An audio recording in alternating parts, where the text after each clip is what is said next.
Assalamualaikum warahmatullahi wabarakatuh. Selamat pagi anak-anak Ibu.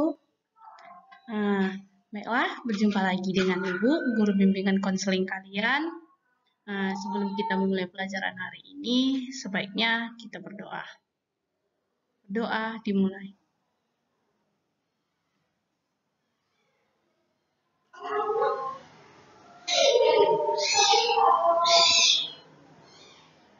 Doa selesai. Oke, bagaimana kabarnya hari ini anak-anak Ibu? Mudah-mudahan dalam keadaan sehat semua ya. Baiklah, di sini kita akan membahas tentang stres dan cara mengatasinya. Oke. Pengertian dari stres itu, menurut Kamus Besar Bahasa Indonesia, ada dua pengertian stres. Yang pertama, gangguan atau kekacauan mental dan emosional. Yang kedua, tekanan. Secara teknisi psikologik, stres didefinisikan sebagai suatu respon, penyesuaian seseorang terhadap situasi yang dipersepsinya, menantang atau mengancam kesejahteraan orang bersangkutan. Jadi, stres merupakan suatu respon fisiologik maupun perilaku terhadap suatu hal yang dipandang sebagai penyebab cekaman, gangguan keseimbangan, baik itu internal maupun eksternal. Dalam pengertian ini, bisa kita jelaskan bahwa stres bersifat subjektif, sesuai persepsi orang yang memandangnya. Dengan perkataan lain, apa yang mencengkam bagi seseorang belum tentu dipersepsi mencengkam bagi orang lain. Mungkin Anda bertanya-tanya, mengapa stres lebih banyak dialami oleh remaja? Hal ini disebabkan remaja cenderung memperhatikan citra tubuhnya, rentan mengalami peristiwa yang penuh stres, mengalami tekanan dalam penyelesaian diri, dalam berinteraksi dengan orang lain. Hinton mengatakan bahwa masa remaja merupakan masa perubahan hormon atau hormonnya, perubahan tingkah laku dan pola hubungan sosial, sehingga remaja cenderung mempersepsikan orang tua secara berbeda. Selain itu, masa pertumbuhan remaja jarang yang berlangsung dengan lancar. Banyak masalah yang terjadi dan bisa semakin serius hingga menyebabkan depresi yang berkepanjangan. Berikutnya, faktor-faktor penyebab stres.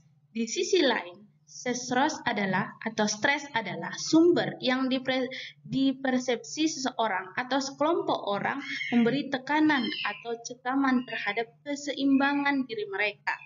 Ada 3 sumber utama bagi stres, yaitu yang pertama, lingkungan. Lingkungan kehidupan memberi berbagai tuntutan penyesuaian diri seperti antara lain cuaca, kebisingan, kepadatan, tekanan waktu, standar prestasi, berbagai macam terhadap rasa aman dan harga diri. Tuntutan hubungan antar pribadi, penyesuaian diri dengan teman, pasangan, dengan perubahan keluarga. Kedua, fisiologis, perubahan kondisi tubuh, masa remaja, haid, hamil, proses menua, kecelakaan, kurang gizi, kurang tidur, tekanan terhadap tubuh. Reaksi tubuh, reaksi terhadap ancaman dan perubahan lingkungan mengakibatkan perubahan pada tubuh kita, menimbulkan stres. Yang ketiga, pikiran kita. Pikiran menginterpretasi dan menjamahkan pengalaman perubahan dan menentukan kapan menekan tombol panik. Bagaimana kita memberi makna label pada pengalaman dan antisipasi ke depan bisa membuat kita rileks atau stres. Oke, gejala stres. Ada sejumlah gejala yang bisa dideteksi secara mudah, yaitu gejala fisiologis, denyut jantung bertambah cepat, banyak berkeringat, terutama keringat dingin, bernapas terganggu, otot terasa tegang, sering ingin buang air kecil, sulit tidur, dan gangguan lambung. Sedangkan yang kedua, gejala psikologis, yaitu resah, sering merasa bingung, sulit berkonsentrasi, sulit mengambil keputusan, tidak enak perasaan, atau perasaan kewalahan. Yang ketiga, tingkah laku, berbicara cepat sekali, menggigit kuku, menggoyang-goyangkan kaki, gemetaran, berubah nafsu makan atau bertambah atau berkurang. Gejala-gejala stres pada remaja, ada beberapa gejala depresi pada remaja, yaitu yang pertama, kehilangan minat dan kegembiraan pada hampir semua aktivitas, dan hal itu hampir terjadi setiap hari. Yang kedua, berat badan mengalami penurunan padahal tidak sedang melakukan diet, atau justru mengalami peningkatan berat badan lebih dari 5% dalam 1 bulan. Atau mengalami penurunan atau justru meningkat nafsu makan hampir setiap hari. Yang ketiga, mengalami insomnia, sulit tidur atau hipersomnia, suka tidur atau lebih banyak tidur hampir setiap hari. Mengalami penurunan minat dalam melakukan aktivitas yang terjadi hampir setiap hari dan kehilangan energi hampir setiap hari. Yang kelima, merasa diri tidak berharga atau merasa bersalah yang berlebihan. Keenam, kehilangan kemampuan untuk berpikir dan berkonsentrasi. 7, muncul perasaan sedih hampir setiap hari. 8, muncul pikiran-pikiran tentang kematian, ide bunuh diri yang berulang tanpa rencana atau adanya usaha percobaan.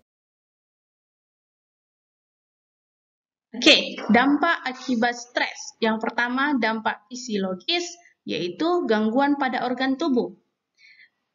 Otot terbentuk mencengkang atau melemah. Yang kedua, tekanan darah naik.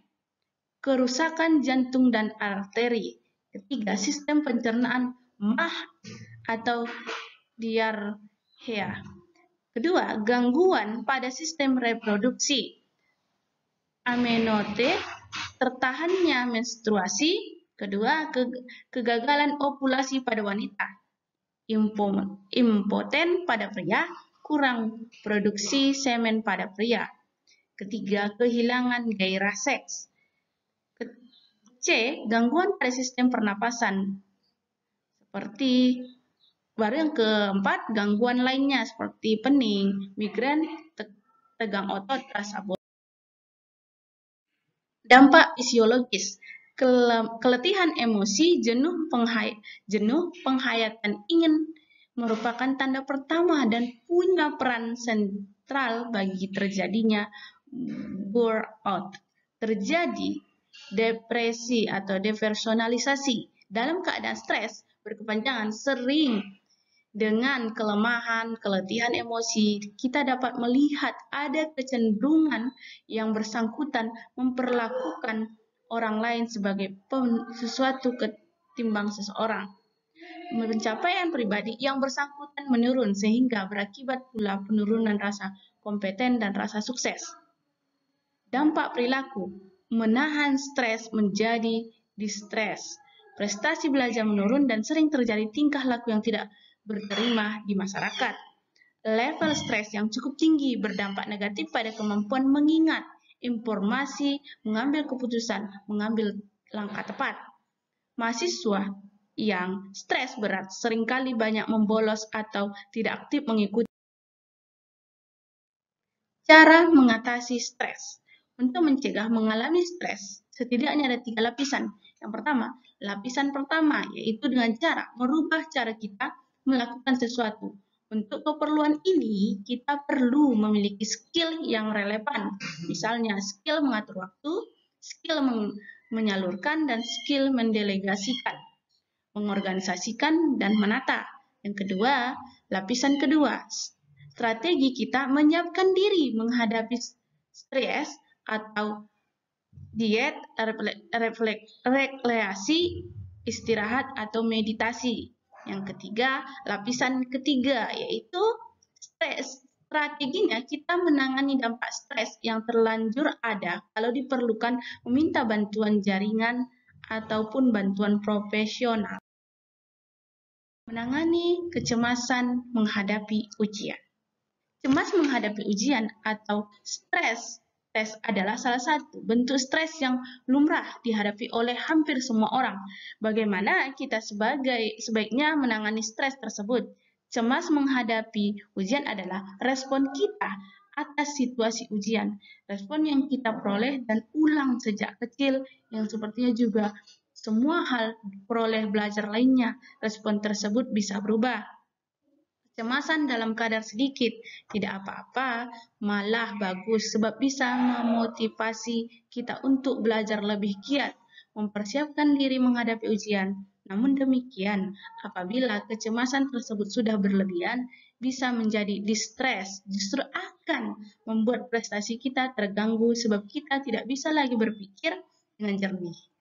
Lebih parah lagi, kecenderungan ini kita pergunakan sebagai alasan, maka hal ini akan merusak kepribadian kita. Cara mengatasi kecemasan ujian. Biasakan diri dengan situasi ujian dengan cara antara lain. Kenali ruangan di mana kita akan ujian. Belajar memadai dan banyak berlatih sesuai tipe ujian yang akan dihadapi. Yang ketiga, berlatih berprestasi dan waktu terbatas seperti di ujian. Kedua, kendalikan emosi, pikiran, dan tindakan, yaitu hindari kecenderungan meragukan diri atau percakapan kalbu negatif. Ramah dan beri kita dukungan moral. Berpikir realistik. Ujian hanya merupakan salah satu cara. Evaluasi bukan segalanya. Berdamai dengan diri, siap menghadapi yang terburuk. Tidak lulus ujian bukanlah akhir segalanya. Bukanlah. Ketiga, persiapan fisik. Asupan nutrisi yang sesuai untuk situasi ujian. Tidak terlalu kenyang, bergizi, dan seimbang. Cukup istirahat atau rileks. Sebaiknya tetap lakukan exercise seperlunya. Exercise. 4. Belajar skill relaksasi yang amat menolong segera. Tarik napas dalam-dalam secara teratur. Metode ini merupakan teknik yang paling sederhana, yaitu bisa menolong kita menenangkan respon fisiologik yang ditimbulkan oleh perasaan kita. Teknik relaksasi lainnya seperti relaxation, bermeditasi, berdoa, dan upaya.